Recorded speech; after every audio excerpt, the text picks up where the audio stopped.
Hello students, I am Vikas Gaur from Amer Vikas institute. आज का हमारा टॉपिक है structure of organisation of animal and plant tissue. ये आपके नीट की सेकंड यूनिट है और इसमें आपके टिश्यू पढ़ना पड़ता है और टिश्यू के अलावा आपके कॉकरोच, अर्थ और फॉर्क भी आता है। टिश्यू पढ़ने से पहले मैं आपको बताऊं कि टिश्यू है क्या। टिश्यू क्लस्टर ऑफ सेल्स, कोशिकाओं का एक गुच्छा होता है।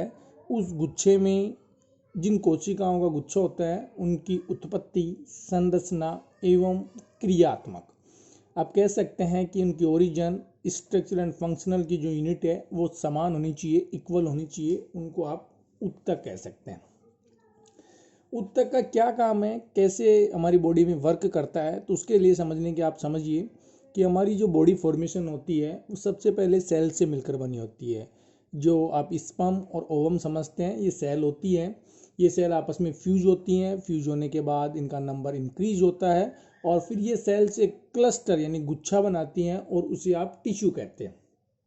टिश्यू आगे जाकर टिश्यू ऑर्गन में परिवर्तन होता है। जैसे आप देखते हैं कि हमारी आँख, नाक, कान, जो भी ये ऑर्गन है बॉडी के, ये सारे के सारे ऑर्गन मिलकर एक ऑर्गन सिस्टम फॉर्मेशन करते हैं। जैसे आपने सुना होगा रिप्रोडक्शन सिस्टम।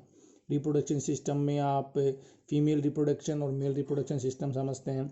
एक्सक्रीटरी सिस्टम, आपके डाइजेस्टिव सिस्टम, ये सारे सिस्टम होते हैं। ये सिस्टम बनने के बाद हमारी बॉडी कंप्लीट होती है। इस प्रकार से सेल से लेकर बॉडी फॉर्मेशन में टिश्यू एक योजक कड़ी यानी बीच की कनेक्टिव जो जोड़ने का काम करती है वो आपके टिश्यू होता है।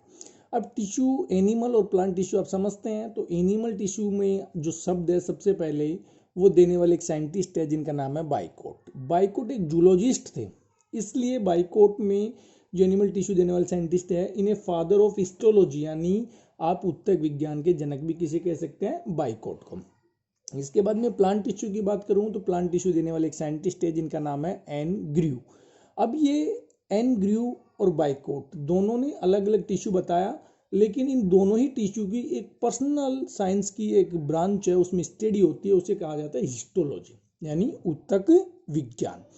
इस उत्तक विज्ञान यानी हिस्टोलॉजी जो शब्द है सबसे पहले देने वाले साइंटिस्ट का नाम आपके मेयर, और मैं आपको बता ही चुका हूँ कि आपके जो बाइकोट होते हैं वो उनको फादर ऑफ हिस्टोलॉजी।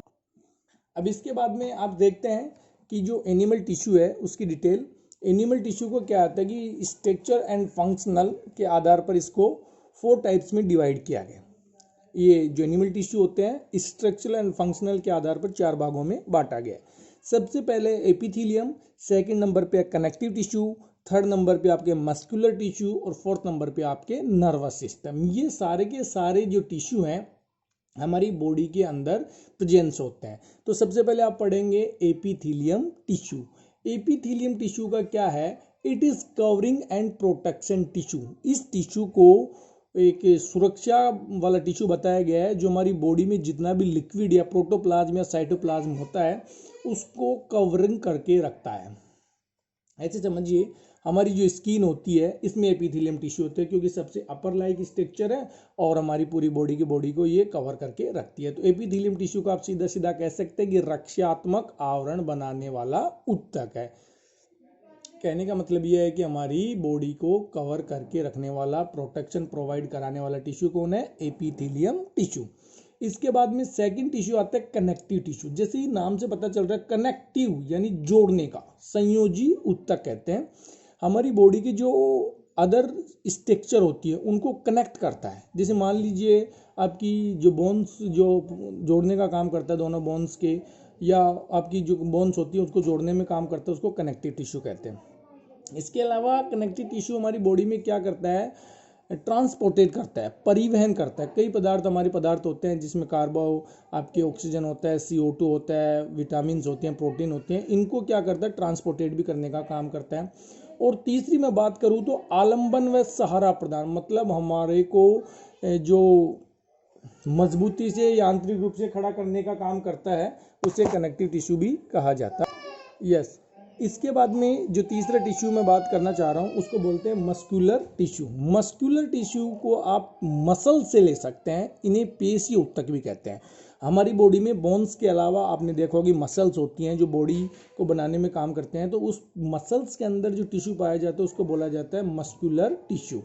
ये मस्कुलर टिश्यू का क्या फंक्शन होता है, हमारी बॉडी को कॉन्ट्रैक्शन एंड लोकोमोशन, जब हम संकुचन करते हैं और हम जब हाथ पैरों को फैलाते हैं या जो चलने में सहायता प्रदान करते हैं, तो वो क्या होता है, कनेक्टिव टिश्यू करता है, सॉरी पेशियल टिश्यू यानी आपके मस्कुलर टिश्यू करता है। जैसे आपको किसी चीज़ को पकड़ना है, जैसे मान लीजिए ये आपका हाथ दिखाई दे रहा है, तो ये कॉन्ट्रैक्शन हो गया, ये आपका रिलैक्शन हो गया, तो इनमें जो हेल्प करने में या मूवमेंट करने में, लोकोमोशन करने में जो काम करता है वो मस्कुलर टिश्यू होता है। अब इसके बाद में आता है नर्वस टिश्यू। नर्वस, आपको एक नाम दिखाई दे रहा होगा कि भाई आपके ब्रेन में जो नर्वस टिश्यू होता है नर्वस सिस्टम में होता है। बिल्कुल सही बात है कि ये हमारी बॉडी के अंदर आवेग उत्पन्न करता है। आवेग उत्पन्न करने का मतलब क्या होता है कि आप किसी भी चीज़ को, आपको मान लीजिए कोई पिंच चुभा देता है या आपको किसी प्रकार से पिंच कर देता है, तो उसमें आपको दर्द महसूस होता है या आपको उसको पेन होता है जो आपके ब्रेन तक पहुंचाता है, वो नर्वस टिश्यू होता है जो नर्वस सिस्टम के माध्यम से आपके ब्रेन तक पहुंचाने में काम करता है। अब इसके बाद आप सबकी अलग अलग डिटेल पढ़ने वाले हैं कि सबसे पहले आप डिटेल पढ़ेंगे। सबसे पहले फर्स्ट आपके आ जाता है आपके एपिथेलियम टिश्यू। तो एपिथेलियम टिश्यू की मैं बात करता हूँ, तो एपिथेलियम टिश्यू में क्या होता है, आपको पता है एपिथेलियम टिश्यू को उपकला ऊतक का नाम दिया गया है। अब एपिथेलियम टिश्यू, जो शब्द है एपिथेलियम, ये एक साइंटिस्ट थे, जूलॉजिस्ट ही रहे होंगे, उनका नाम है रियूस। रियूस ने क्या कहा कि एपिथेलियम शब्द को सर्वप्रथम दिया। अब हमारी बॉडी फॉर्मेशन होती है उस समय एम्ब्रियो डेवलप्ड होता है। एम्ब्रियो मतलब होता है कि हमारी जब बेबी यूट्रस में डेवलप्ड होता है उसे फीटस एम्ब्रियो ये नाम दिया गया होता है। तो जो भ्रूणीय परिवर्तन यानी एम्ब्रियो डेवलप्ड होता है, उस दौरान सबसे पहले बनने वाला टिश्यू कौन सा होता है, आपके एपिथेलियम टिश्यू होता है, जिसे आप क्या कह सकते हैं, आप उपकला ऊतक कहते हैं। अब इस ऊतक की कोशिकाएं हमेशा नियमित रूप से व्यवस्थित होती है। नियमित रूप से मतलब होता है कि ये इरेगुलर नहीं होती, रेगुलर होती है, ये एडजस्टमेंट तरीके से होती है, नियमित रूप से होती है।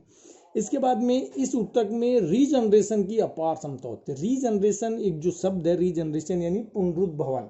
इसमें क्या होता है कि कोई भी चीज़ अगर कट फट जाती है तो वापस से रीजनरेट हो जाती है। जैसे मान लीजिए आपके एक्सीडेंट के दौरान आपकी स्किन छिल जाती है या आप डैमेज हो जाती है सेल्स, तो वहाँ पर न्यू स्किन्स फॉर्मेशन हो जाती है। इसे ही आप रीजनरेशन या पुनरुद्भवन कह सकते हैं।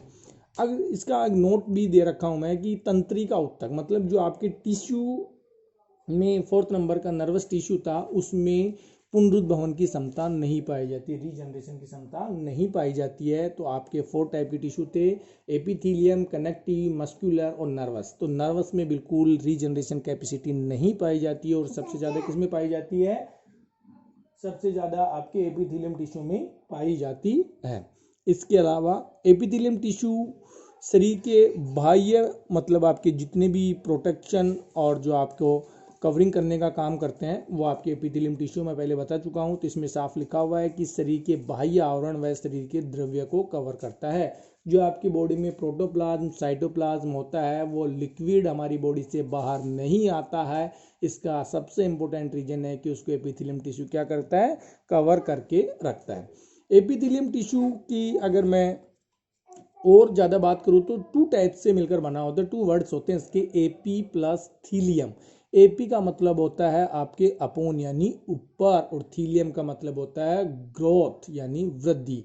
तो ये दोनों ही शब्द क्या करते हैं कि किसी भी चीज़ के ऊपर वृद्धि करते हैं, ये क्लियर होता है आपको। आप ये भी कह सकते हैं कि जो आपके ऊतक होते हैं जैसे कनेक्टिव, मस्कुलर और नर्वस, इन सब के ऊपर जो सबसे टॉप पर जो टिश्यू होता है वो क्या होता है, एपिथेलियम होता है। अब एपिथेलियम अगर सीधी बात करूँ तो मैं कनेक्टिव टिश्यू के ऊपर वृद्धि करता है। कनेक्टिव टिश्यू यानी आपकी हड्डियों को जोड़ने, यानी आपके बॉडी को आलंबन या यांत्रिक सहारा प्रदान करने होते हैं, तो इसके ऊपर पाया जाता है। अब ये एपिथेलियम टिश्यू क्या होता है कि एक दूसरे से चिपके रहते हैं और मतलब कोशिकाओं के स्थान के ऊपर नहीं पाए जाते। इसके अलावा इस टिश्यू में क्या होता है कि रक्त वाहिनियाँ यानी ब्लड वेसल्स, लिम्फ वाहिनियाँ यानी लिम्फ वेसल्स, ब्लड सेल्स आप समझते हैं, आरबीसी, डब्ल्यूबीसी और प्लेटलेट्स, उनके आर पार नहीं आते, इन टिश्यू के आर पार नहीं आती। ये सारी की सारी जो सेल्स होती है, ये आप ऐसे समझिए कि रक्त वाहिनियाँ और लिम्फ वाहिनियाँ और रक्त कोशिकाएं इस ऊतक को आर पार नहीं आती है, मतलब इसमें एब्सेंट होती हैं। एपिथेलियम टिश्यू में कौन कौन सी सेल्स एब्सेंट होती हैं? ब्लड वेसल्स, लिम्फ वेसल्स और ब्लड सेल्स, ये सारे के सारे इसके अंदर एब्सेंट होती है। और आप ये भी कह सकते हैं कि इस ऊतक के अंदर ब्लड सर्कुलेशन यानी रक्त संचार नहीं